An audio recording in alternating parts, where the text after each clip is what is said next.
And I really think it's because of the mental fatigue, Yeah. you know, Yeah.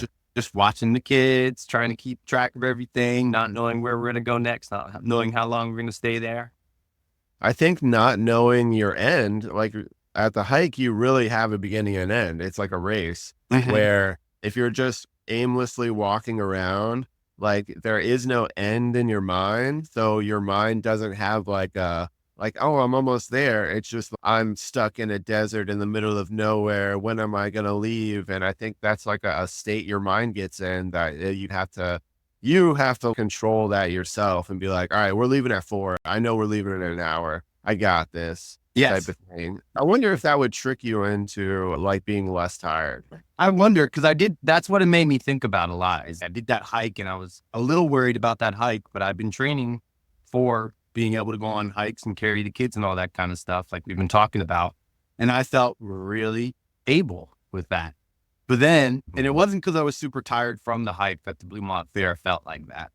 Yeah. But then later we went to the Bluemont Fair and I was like, what the hell is happening here? Why am I like this right now? Right. And that's really interesting because I'm training for both of those scenarios, basically. It's not just the hikes. I'm also train to be able to do the hikes so I can have fun at the things and not be tired too. It's one thing when you're training with a 35-pound backpack or kettlebell.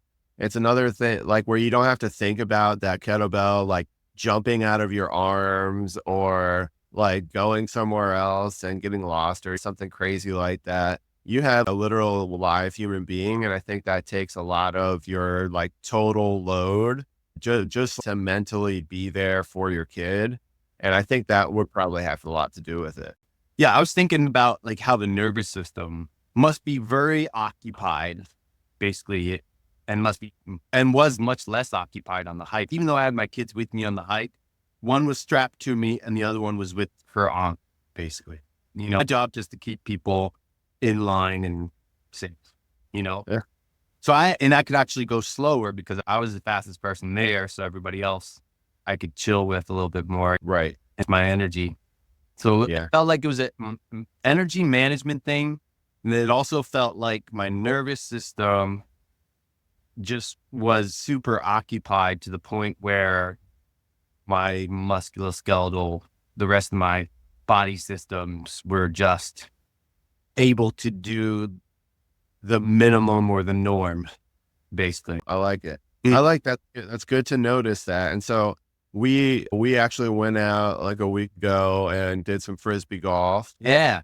and which was always a lot of fun, man. And was it raining or it just rained? So it was like super wet that day. But it was like, it felt very, I told you, I'm watching Peaky Blinders, basically. It felt very Irish roots-esque and it was foggy and there's all green. We just had the field. We had the whole course to ourselves, I felt. Oh yeah, exactly.